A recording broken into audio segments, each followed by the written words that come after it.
Hello student, आपण बघत आहे इलेक्ट्रोस्टॅटिक्स आणि इलेक्ट्रोस्टॅटिक्समध्ये आज आपल्याला डिस्कस करायचं अबाउट कंडक्टर्स अँड इन्सुलेटर्स.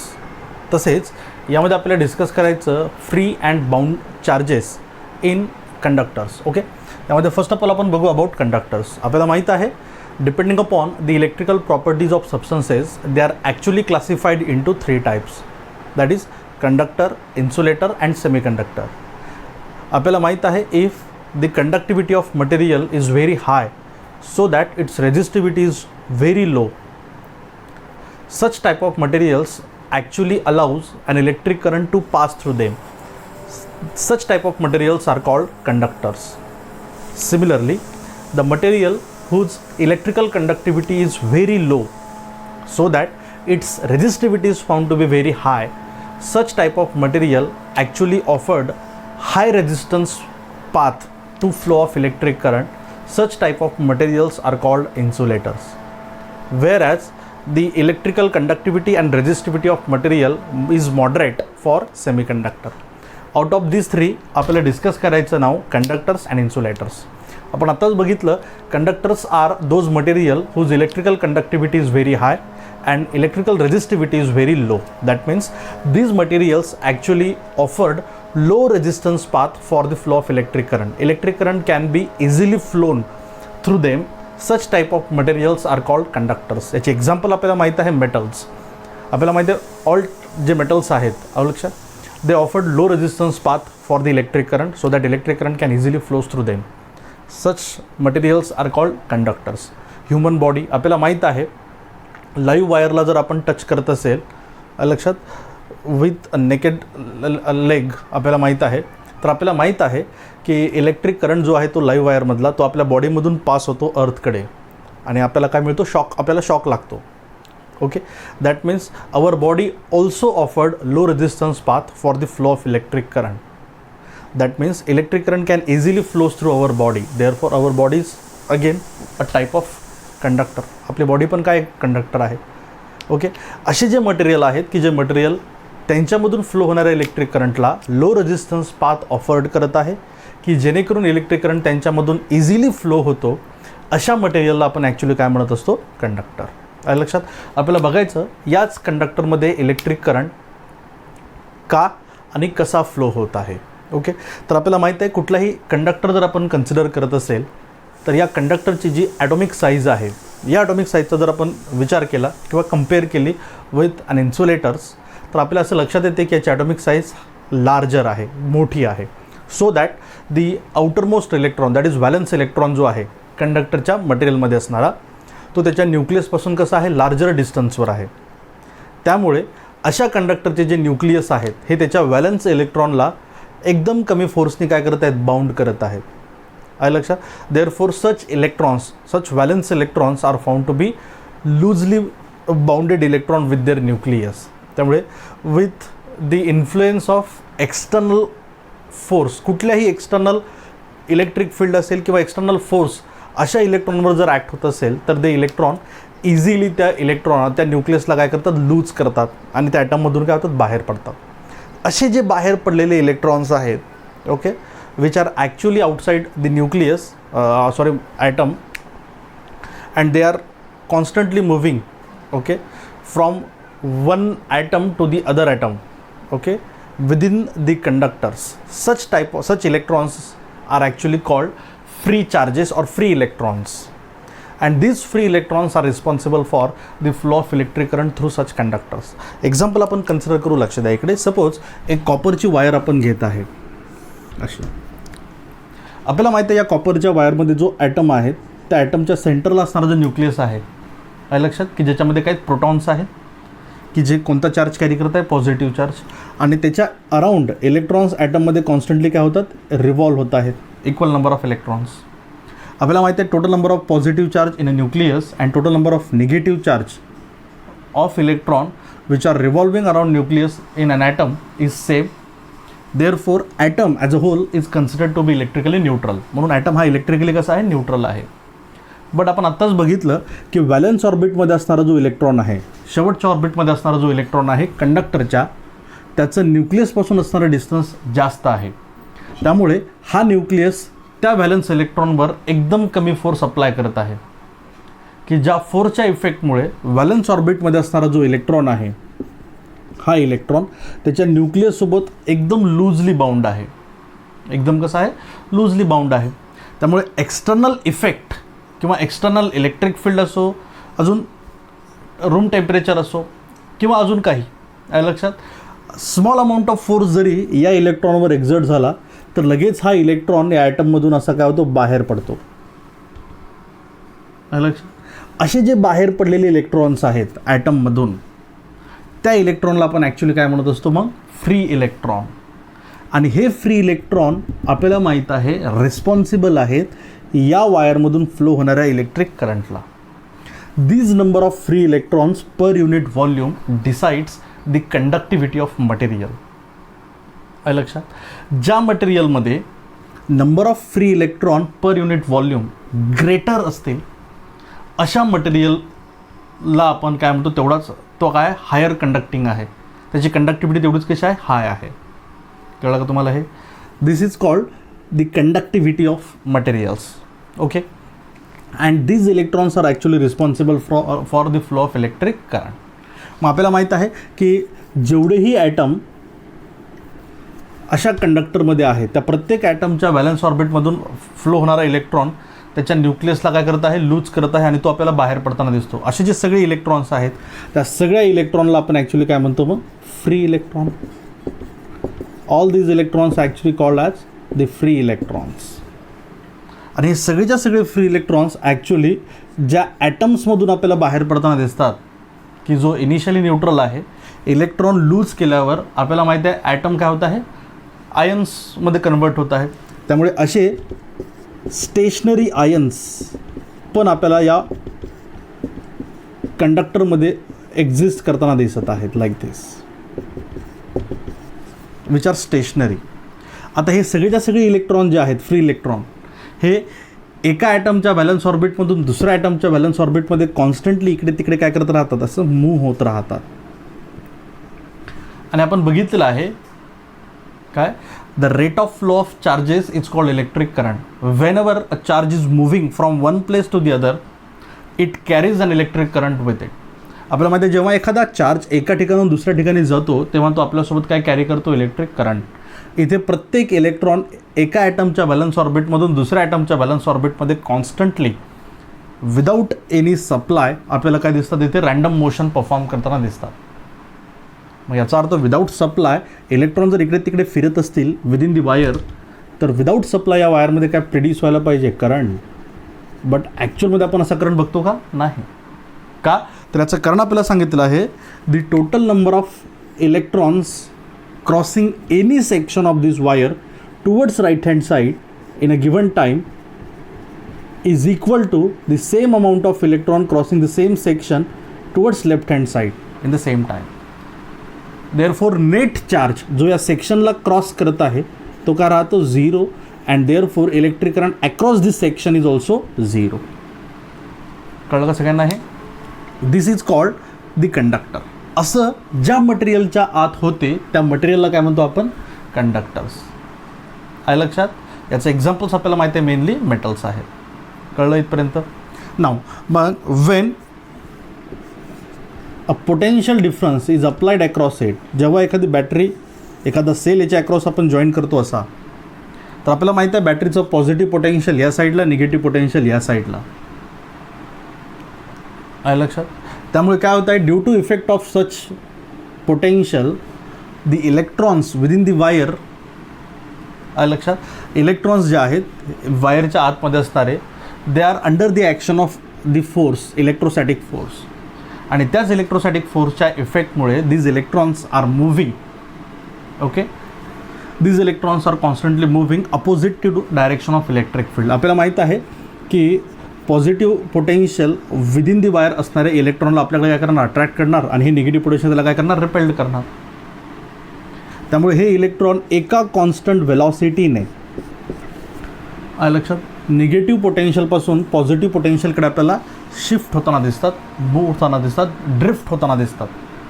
ते ज्या स्पीडने आपल्याला ड्रिफ्ट होताना दिसत आहेत from negative potential to positive potential within the wire, that is called the drift speed of electron, जे आपण 11th स्टँडर्डमध्ये डिस्कस केलेलं आहे डिटेलमध्ये. Drift speed of electron constantly move होत आहेत. आता सगळेच्या सगळे इलेक्ट्रॉन एका कॉन्स्टंट व्हेलॉसिटीने निगेटिव्ह पोटेन्शियलपासून पॉझिटिव्ह पोटेन्शियलकडे ड्रिफ्ट होत आहे, म्हणून त्याच्या अपोजिट डायरेक्शनला विदिन द वायर आपल्याला काय फ्लो होताना दिसतो, इलेक्ट्रिक करंट. अशा प्रकारचा इलेक्ट्रिक करंट या वायरमध्ये प्रोड्यूस होत आहे when a potential difference is applied across it.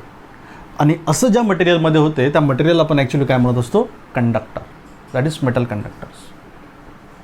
Okay. दुसरं आपल्याला माहिती आहे इलेक्ट्रोलायटिक कंडक्टर्स पण आहेत. ओके. आणि हे जे इलेक्ट्रोलायटिक कंडक्टर्स आहेत, आलं लक्षात, या इलेक्ट्रोलायटिक कंडक्टर्समध्ये आपल्याला माहिती आहे इलेक्ट्रिक करंट फ्लो होत आहे ड्यू टू मुव्हेबल आयन्स. जसं एक्झाम्पल आपण कन्सिडर केलं NaCl आहे, Na पॉझिटिव्ह आयन आहे, Cl निगेटिव्ह आयन आहे. यांच्या इफेक्टमुळे किंवा यांच्या फ्लोमुळे आपल्याला माहिती आहे इलेक्ट्रोलायटिक सोल्युशनमधून काय प्रोड्यूस होत आहे, फ्लो होत आहे, इलेक्ट्रिक करंट फ्लो होत आहे. आलं लक्षात. दॅट मीन्स आपल्याला सांगता येणार द मेटल कंडक्टर्स जे आहेत, ओके, याच्यामध्ये असणारे जे मेटल कंडक्टर्स आहेत,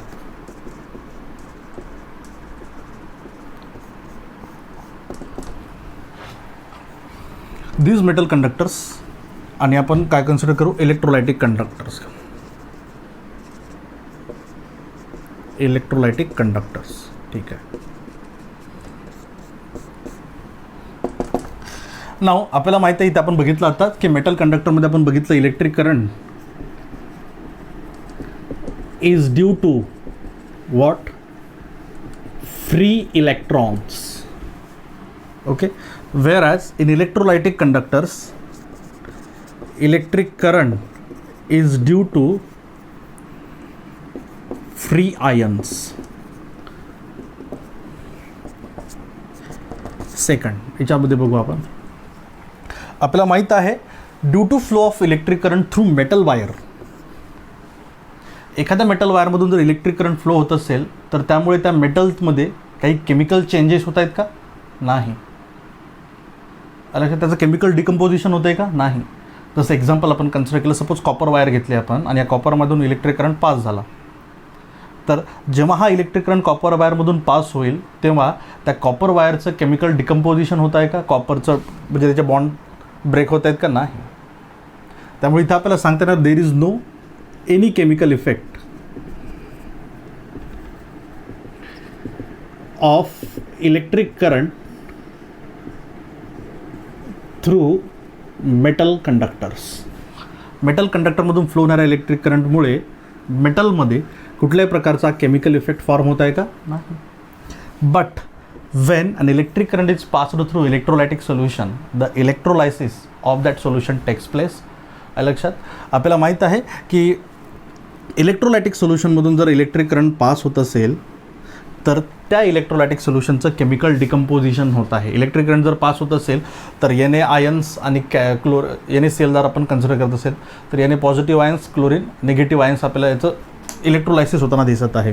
त्यामुळे due to flow of electric current through chemical electrolytic conductor chemical decomposition takes place.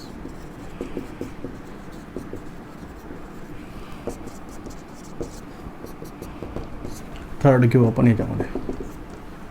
आपल्याला माहीत आहे when an electric current is passing through such metal conductor, जेव्हा हा इलेक्ट्रिक करंट या मेटल कंडक्टरमधून पास होतो असा, लक्षात, तर इलेक्ट्रॉनच्या पाथमध्ये काय आहेत, स्टेशनरी आयन्स आहेत. आणि स्टेशनरी आयन्स कुठून आले की ज्या ॲटममधून हे इलेक्ट्रॉन बाहेर पडलेत, लक्षात, ते ॲटम्स आपल्याला आयनमध्ये कन्वर्ट होताना दिसत आहेत की जे स्टेशनरी आहेत, स्टेबल आहेत, रेस्ट आहेत.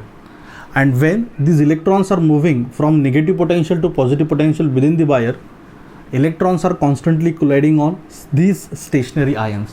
हे इलेक्ट्रॉन या स्टेशनरी आयनवर कॉन्स्टंटली काय होतात, कोलाइड होत आहे. आलं लक्षात. हे इलेक्ट्रॉन या स्टेशनरी आयनवर काय होतात, कॉन्स्टंटली कोलाइड होत आहेत. आणि collision of such moving electron with stationary ion produces what, resistance in this. That means resistance within the conductor or within this wire is produces due to what, collision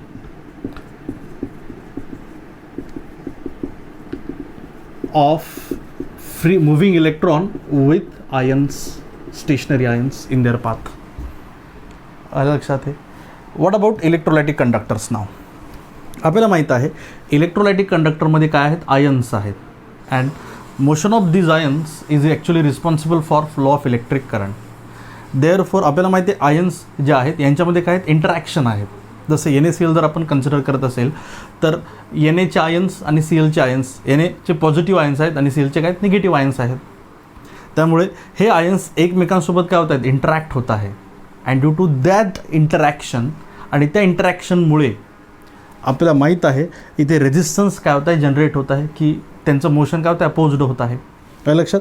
त्यामुळे इथे लक्षात येणार resistance in electrolytic solution is due to interaction between the ions. आलं लक्षात. आपण याच्यात बघितलेलं आहे की टेम्परेचर जर इन्क्रीज होत असेल मेटलमध्ये तर रेझिस्टन्स काय होत आहे, इन्क्रीज होत आहे. With increase in resistance temperature resistance पण काय होतं, इन्क्रीज होतं आहे. But for an electrolytic conductor with increase in temperature resistance is found to be decreasing. आलं लक्षात. These are the characteristics of metal conductor, okay, under the current electricity, and these are the properties of electrolytic solution under the current electricity. When current passes through the wire, okay, metal conductor behave like this and electrolytic conductor behave like this. कळलं हे. Now what about the electrostatic condition of conductors? If the charges are not moving, okay, मग conductor कसा behave करतो हे पण आपल्याला इथे discuss करता येईल.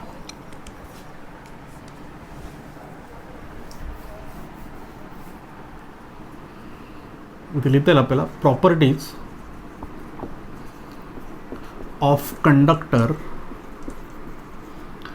अंडर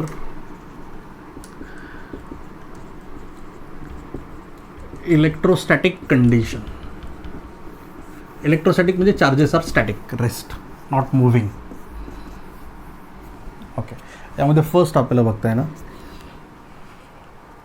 लक्ष द्या इकडे. आता आपण बघितलेलं आहे गॉस थेरममध्ये सपोज मेटल जर आपण कन्सिडर करत असेल, मेटल स्पियर असेल तर हा, आणि याला जर आपण चार्ज करत असेल तर आपल्याला माहिती आहे the charges are distributed over it surface like this. These charges cannot resides inside the conductor. आपल्याला माहिती आहे की हा जो कंडक्टरिंग मटेरियल आहे, हा जो मेटल स्पियर आपण घेत आहे, याच्यावर जर चार्ज आपण डिपॉझिट केले तर ते चार्जेस या मेटलवर डिस्ट्रीब्यूट होत आहे आउटर सरफेसवर. ते आपल्याला इनर सरफेसवर रिसाइड होताना दिसत आहेत का, नाही. त्यामुळे whenever a charge is deposited on any conductor the charges are found to be distributed over its outer surface. लक्षात. They can't resides to its inner surface. त्याच्या इनर सरफेसवर जाऊ शकतात का, नाही. आहे लक्षात. आणि आपण बघितलं की due to these charges on the surface of metal conductor electric field inside the sphere is zero. Therefore आपल्याला माहिती आहे inside the metal conductor electric field is always zero. त्यामुळे ते लिहिता येणार inside any conductor electric field is absent. हे का होतं आहे हे आपण गॉस थेरमच्या ॲप्लिकेशनमध्ये डिस्कस केलं. जर आपल्याला इलेक्ट्रिक इंटेन्सिटी आज जर काढायची असेल तर आपण क्लोज सरफेस ड्रॉ करणार आतमध्ये. या क्लोज सरफेसचा इलेक्ट्रिक फ्लक्स किती येणार, zero, and therefore electric intensity is also zero. आहे लक्षात.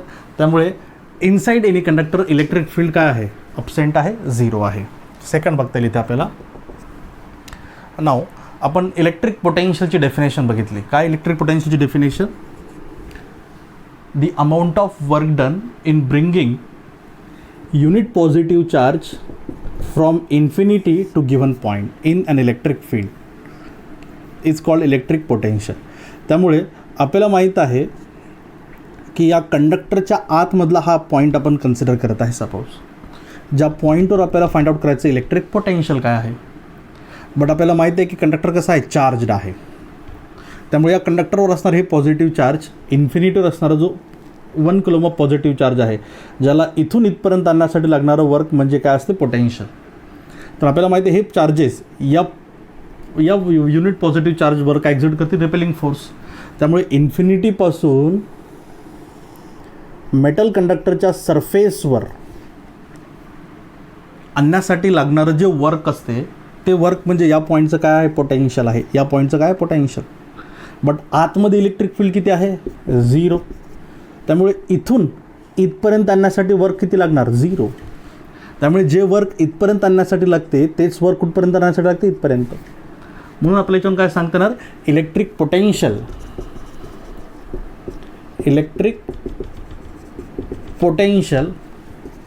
At any point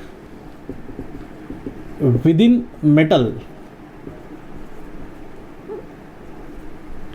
at any point within metal is same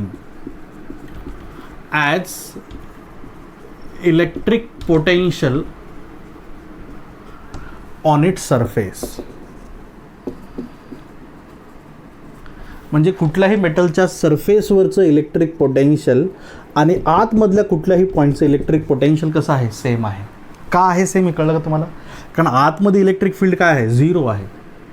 त्यामुळे इन्फिनिटीपासून या पॉईंटवर आणण्यासाठी जेवढं वर्क लागणार तेवढंच वर्क आतमध्ये जाण्यासाठी पण लागणार, कारण आतमध्ये काय फ्री आहे. आतमध्ये कुठले वर्क लागते का, नाही. त्यामुळे आतमधल्या प्रत्येक पॉईंटचं पोटेन्शियल आणि सरफेसवरच्या पॉईंटचं पोटेन्शियल कसं आहे, सेम आहे. कळलं हे? Surface. Okay. Third point, electric field at any point near conductor is always normal to surface of conductor. Okay. कुठलाही कंडक्टर जर आपण घेत असेल, सपोज हा घेतला आपण, आणि याला जर आपण चार्ज असेल की जे रेस्ट आहेत, कारण आपण इलेक्ट्रोस्टॅटिक कंडिशन डिस्कस करत आहे मेटलची, रेस्ट चार्जेस आहेत. त्यामुळे याच्या अराउंड काय जनरेट होणार, electric field.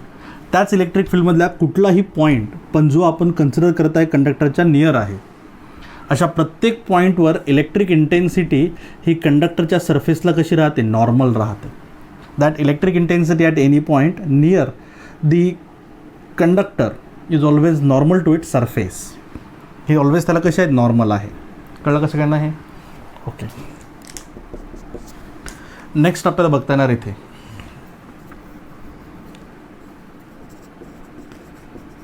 Surface charge density of any conductor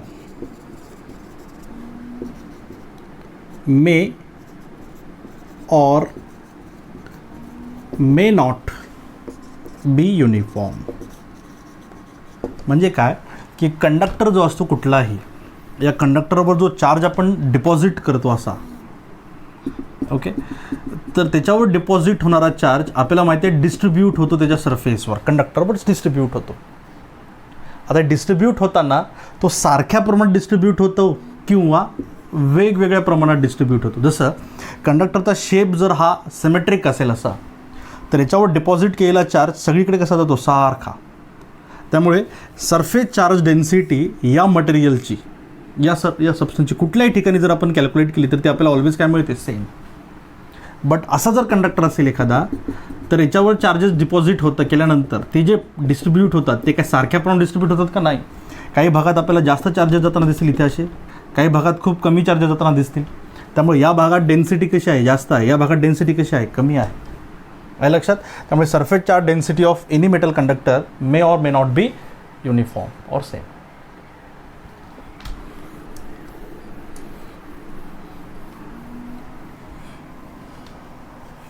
Okay, these are some properties of metal conductor under the electrostatic conditions.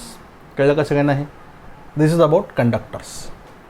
हे कंडक्टरचं आहे. नाव आता इन्सुलेटर आपण डिस्कस करू.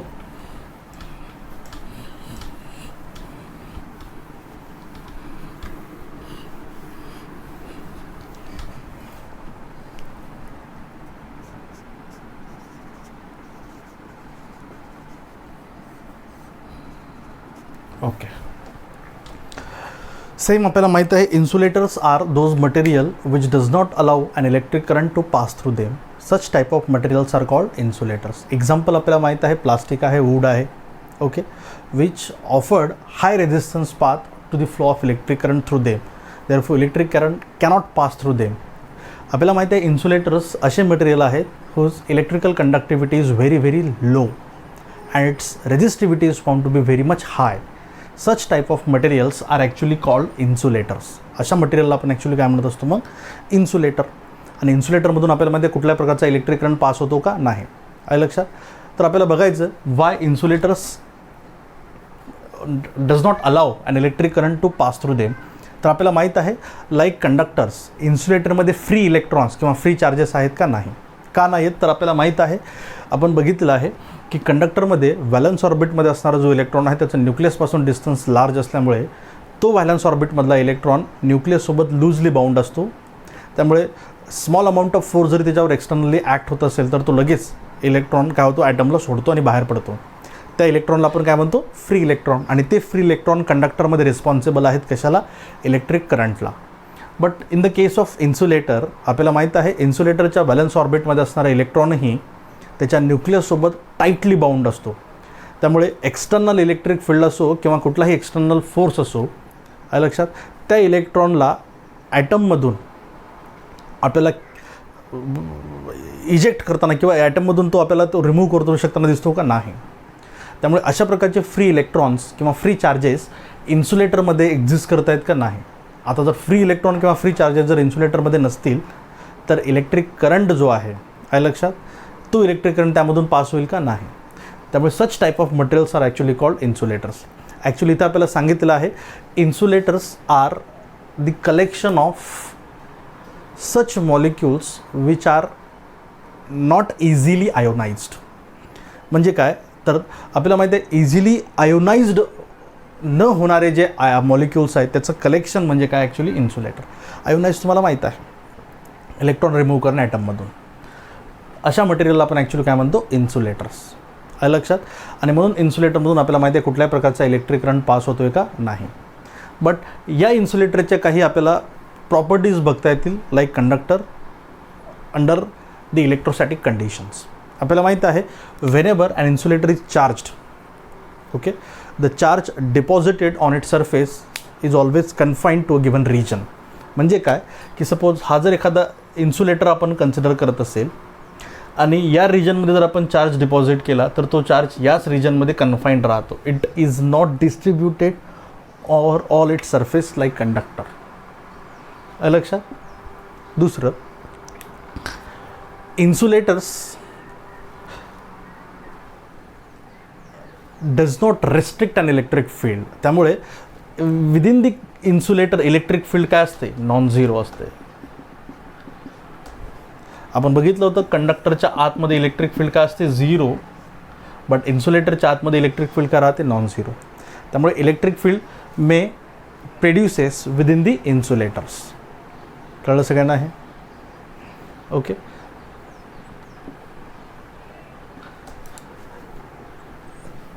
सच type of materials are called insulators. Simple आहे, तुम्ही आत्तापर्यंत बघितलेलंच आहे, okay. These are called insulators. नाव what are free charges and bound charges. आता हे आपण बघितलं, फर्दर रिपीट करू याला. फ्री चार्जेस आणि बाउंड चार्जेस, ओके. आपण आत्ताच बघितलेलं आहे within the conductor there are large number of free electrons, okay, that electrons are actually responsible for the flow of electric current, okay, and the charge on that free electron is actually called free charge. That free charge actually carries an electric current with it, through the metal conductor. आपण बघितलेलं आहे. Further revise करू again की कुठलाही metal जर असेल तर त्या मेटलच्या व्हॅलन्स ऑर्बिटमध्ये असणारे जे इलेक्ट्रॉन्स आहेत त्या इलेक्ट्रॉनचं न्यूक्लियसपासून असणारा डिस्टन्स लार्जर आहे. त्यामुळे ते इलेक्ट्रॉन न्यूक्लियससोबत लूजली बाउंड आहेत. त्यामुळे external force, small amount of external force जर त्यांच्यावर ॲक्ट होत असेल तर त्याच्या इफेक्टमुळे सगळे इलेक्ट्रॉन ॲटममधून काय होतात, बाहेर पडतात. असे जे बाहेर पडणारे इलेक्ट्रॉन्स आहेत त्या इलेक्ट्रॉन्सला आपण काय म्हणतो, फ्री इलेक्ट्रॉन्स. आणि हेच फ्री इलेक्ट्रॉन्स रिस्पॉन्सिबल आहेत इलेक्ट्रिक करंटला वायरमधून फ्लो होणाऱ्या. काय लक्षात, असे जे इलेक्ट्रॉन्स आहेत त्या इलेक्ट्रॉन्सला आपण ॲक्च्युली काय म्हणत असतो मग, फ्री इलेक्ट्रॉन्स. आणि या इलेक्ट्रॉनने आपल्यासोबत कॅरी केलेला जो चार्ज आहे that is called the free charge. And that free charge or free electrons are in a state of random motion within the wire without any supply. एका ॲटमच्या व्हॅलन्स ऑर्बिटमधून दुसऱ्या ॲटमच्या व्हॅलन्स ऑर्बिटमध्ये सतत हे इलेक्ट्रॉन काय होत राहतात, विदिन दी वायर फिरत राहतात. आहे लक्षात. आणि त्याला आपण काय म्हणतो actually free charge. Now what is bound charge. आपल्याला माहीत आहे की ॲटममधून जेव्हा इलेक्ट्रॉन बाहेर पडतो तेव्हा ॲटम काय होत आहे, आयन्समध्ये कन्वर्ट होत आहे. आहे लक्षात. मग आता असे जे आयन्स आहेत, ओके, हे सर्व आयन्स कसे आहेत, स्टेशनरी आहेत, रेस्ट आहेत. आहे लक्षात. दे cannot move like electrons freely. त्यामुळे असे जे आयन्स आहेत, आहे लक्षात, दे आर, आणि त्यांनी कॅरी केलेला जो चार्ज आहे positive charge mainly, that is called actually what, bound charge. Because they are stationary. आहे लक्षात. ते स्टेशनरी आहेत म्हणून त्याला काय म्हणतो आपण, बाउंड चार्ज. कळलं सगळ्यांना. हे फ्री चार्ज काय आहे, free electrons are actually called free charges.